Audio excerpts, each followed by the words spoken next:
A paciência da China com a Rússia está se esgotando. Com as tropas norte-coreanas agora em solo russo, Pequim não está feliz, e essa aliança inesperada pode abalar todo o conflito na Ucrânia. Em 18 de outubro de 2024, a inteligência sul-coreana soltou uma bomba. A Coreia do Norte enviou aproximadamente 1.500 soldados para apoiar a Rússia na guerra da Ucrânia. Mas, de acordo com a inteligência ucraniana, isso foi apenas o começo. O número real pode chegar a 10 mil, com engenheiros e equipamentos norte-coreanos ajudando a Rússia a otimizar as armas da Coreia do Norte para o campo de batalha moderno. Enquanto o Ocidente já está alarmado com esses eventos, a reação da China também surpreende. Como linha de vida da Rússia durante as sanções, a China manteve a economia de Putin à tona e apoiou Moscou discretamente. Porém, a ideia de tropas norte-coreanas próximas à fronteira chinesa pode estar levando a lealdade de Pequim ao limite. Então, o que realmente está incomodando a China? Essa aliança surpreendente fará Pequim repensar sua posição sobre a guerra na Ucrânia? Com o próximo passo de Xi Jinping incerto, as apostas estão mais altas do que nunca. Mas por que o líder chinês ficaria tão alarmado com a entrada de tropas norte-coreanas no cenário? Existem grandes motivos que podem mudar tudo. Os relatórios de soldados norte-coreanos na Rússia indicam que o país está disposto a buscar ajuda militar de outros países para a guerra. A Rússia alega que esses soldados seriam usados apenas para reforçar a fronteira russa e não enviados para as linhas de frente na Ucrânia. Isso segue o Acordo de Defesa Mútua de junho entre os dois países. O acordo afirma que os países são obrigados a ajudar um ao outro quando seu território é ameaçado. Para a Rússia, isso só se tornou um problema em agosto de 2024, quando a Ucrânia invadiu a região de Kursk. Isso foi um grande impulso de moral para os ucranianos e uma vitória estratégica na época. Isso demonstrou que eles poderiam ameaçar o próprio território russo, mesmo com os limitados suprimentos de equipamentos militares avançados fornecidos pelo Ocidente. A resposta do Kremlin à invasão de Kursk começou de forma moderada, com pouco progresso no reforço da região durante as 3 semanas em que a Ucrânia avançava no território russo. A contraofensiva só começou em setembro, quase um mês depois que a Ucrânia avançou para a região. Desde então, como em Donbass, eles têm reprimido sombria e constantemente os ucranianos. Quando surgiram relatos de soldados norte-coreanos chegando às linhas de frente de Kursk, a Rússia já havia retomado cerca de metade do território ocupado na região. Com o lento avanço em Kursk, é sensato mobilizar mais tropas para reforçar a fronteira, a fim de prevenir novas incursões e impedir a chegada de reforços na região. No entanto, no cenário maior da guerra, a Rússia continuou com sua ofensiva em Donbass durante a incursão em Kursk. As tropas que seriam posicionadas na fronteira provavelmente não fariam muito. Mesmo que a Ucrânia tentasse conquistar mais território russo, provavelmente não será seu foco no futuro próximo. A Ucrânia necessita de mais mão de obra em Donbass, onde as forças russas estão avançando rapidamente no território ucraniano, como nunca visto desde o começo da guerra. Além disso, a Rússia vem recrutando soldados através do serviço militar obrigatório por mais de 30 meses. Embora o serviço militar dure apenas um ano, estima-se que o exército russo tenha recrutado cerca de 160 mil novos soldados a cada 6 meses recentemente. Isso é uma reserva de 300 mil soldados. E, de acordo com a lei russa, recrutas não podem ser enviados para o exterior. Isso sugere que Putin já possui tropas próprias suficientes para reforçar as fronteiras russas, a não ser que elas não tenham o treinamento adequado. Interrogatórios de prisioneiros de guerra capturados em Kursk pelo exército ucraniano corroboram essa informação. Segundo alguns recrutas, eles tiveram somente poucas semanas de treinamento básico antes de serem designados para seus postos. Portanto, os norte-coreanos devem ser melhor treinados do que os recrutas russos. Na Coreia do Norte, o serviço militar obrigatório é de 8 anos para homens e 5 para mulheres. Mas há alguns problemas com essa suposição. Primeiramente, é improvável que as tropas norte-coreanas tenham treinamento em táticas de combate modernas, incluindo a proeminente guerra de drones de longo alcance presente no conflito atual. Isso significa que eles provavelmente não se sairão muito melhor do que os próprios recrutas da Rússia no grande esquema da guerra.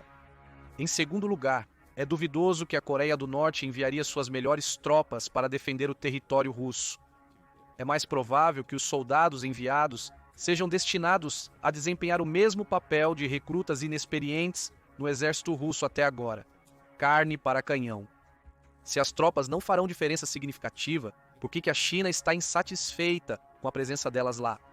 O raciocínio de Putin para convocar esses homens para defender a fronteira russa não faz muito sentido.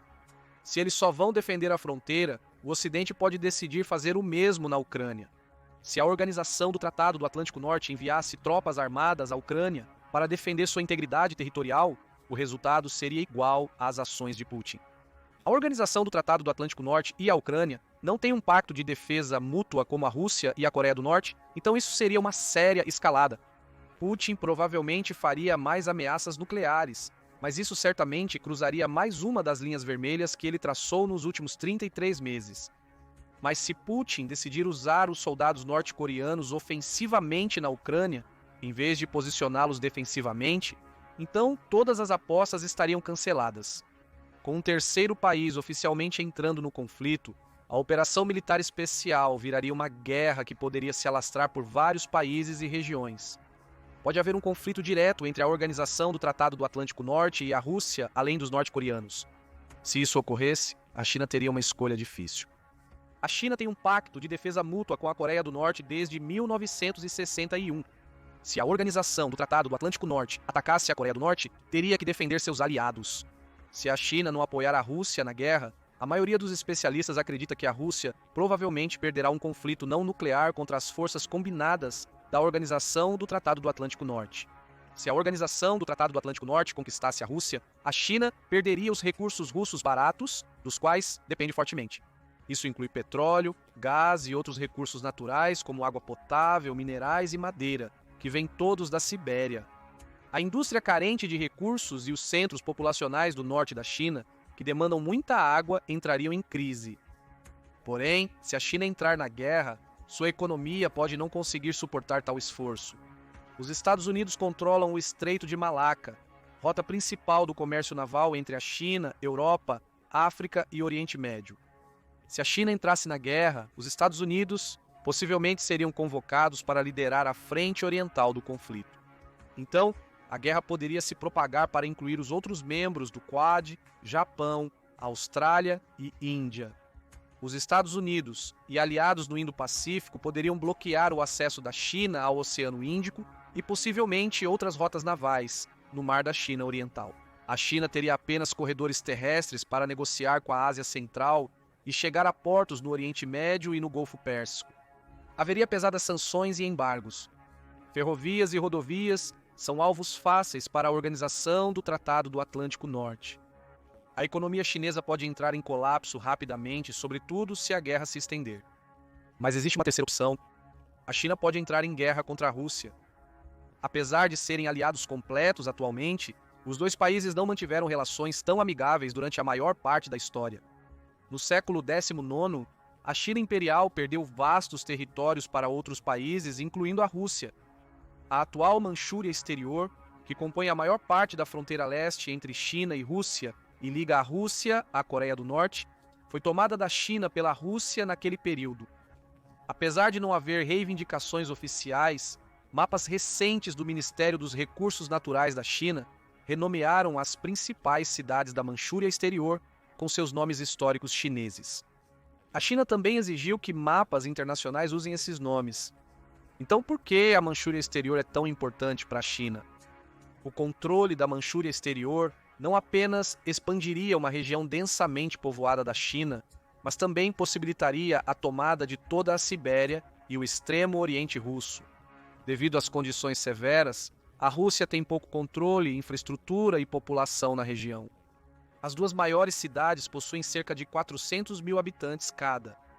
Contudo, a Manchúria Exterior e a Sibéria são ricas nos recursos naturais essenciais para a indústria chinesa. O Baikal sozinho poderia fornecer ao país água potável fresca por décadas.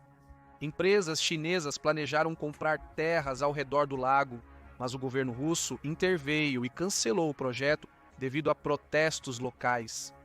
É nesse cenário que as tropas norte-coreanas podem surgir.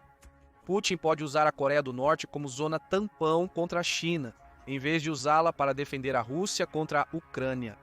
Sem a Manchúria na fronteira com a Coreia do Norte, transportar tropas em massa para a região é mais simples do que posicioná-las em Kursk ou outras áreas próximas à Ucrânia. Mas por que a Coreia do Norte aceitaria isso? Eles também têm um pacto de defesa mútua com a China, não tem? A Coreia do Norte tem enviado equipamentos militares, como mísseis e projéteis de artilharia para a Rússia, que em troca tem enviado alimentos e outros produtos. Os detalhes do comércio entre os dois países não são divulgados, mas parece ter crescido consideravelmente nos últimos anos. Por outro lado, na última década, a China se tornou mais crítica das provocações da Coreia do Norte. A China expressou sentimentos mistos sobre o aprofundamento dos laços entre a Rússia e a Coreia do Norte, preocupada com o impacto na segurança regional e em suas relações com Pyongyang. Se a Coreia do Norte se tornou fortemente dependente da Rússia, ao contrário da China, ela pode decidir que o risco vale a recompensa, especialmente se pressionada por Putin. E o exército norte-coreano é tudo menos pequeno. Devido ao serviço militar obrigatório, estima-se que o país poderia recrutar cerca de 8 milhões de pessoas em caso de conflito. Mesmo sem reservas, o pessoal militar ativo da Coreia do Norte é de cerca de 1.400.000, equivalente ao tamanho do exército dos Estados Unidos e da Rússia, se seus números forem confiáveis. Com a mobilização da Coreia do Norte, é provável que a Coreia do Sul também acelere suas capacidades de defesa nacional. As relações entre os dois já estão tão estressadas e tensas como têm sido em décadas. No mínimo, a Coreia do Sul atuaria contra a China junto com o Japão e os Estados Unidos, bloqueando o acesso ao Mar da China Oriental. Portanto, as tropas norte-coreanas na Rússia deixam a China sem boas alternativas. A melhor opção pode ser aguardar e observar o que de fato ocorrerá com as tropas. Segundo relatórios, alguns soldados norte-coreanos destacados na Rússia aproveitaram a oportunidade para desertar e deixar a Coreia do Norte de vez. Mas, aconteça o que acontecer, a mera presença de tropas norte-coreanas diz algo sobre o estado atual da guerra. Isso indica que a Rússia está se esgotando devido ao esforço de guerra. Nos últimos 2 anos e meio, a China tem apostado na eventual vitória da Rússia na guerra. Ao assinar acordos comerciais extensos e lucrativos com a Rússia, a China obteve grandes ganhos com a Rússia em guerra. E quando a Rússia vencesse, a China colheria os frutos do território, população e indústria expandidos. Poderia alimentar sua indústria e usar o acesso da Rússia para demonstrar a influência enfraquecida do Ocidente, reforçando sua posição na geopolítica global. Mas se a Rússia perder a guerra, não há como prever o que pode acontecer com o seu governo. A aliança Rússia-China parece ser construída em torno da forte relação pessoal entre Xi, Putin e seus regimes. Se Putin perder a guerra na Ucrânia, ele pode ser forçado a renunciar, e o próximo governo pode decidir, ou ser pressionado a se realinhar com o Ocidente. Isso seria um golpe mortal no chamado mundo igual, ordenado e multipolar que a China está tentando construir com ela mesma à frente da mesa. No final, a China pode estar pensando que a Rússia está começando a desmoronar, tanto externa quanto internamente. Se ela desmoronasse, poderia intervir, tomar a Sibéria e seus recursos, lucrando muito. Mas se a Coreia do Norte seguir defendendo a Rússia, esse plano pode fracassar, obrigando a China a continuar apoiando uma nação falida, algo que não teria muito incentivo para fazer. O que você acha? A China vai se posicionar oficialmente sobre a Coreia do Norte entrar na guerra na Ucrânia? Conte pra gente nos comentários e obrigado por assistir.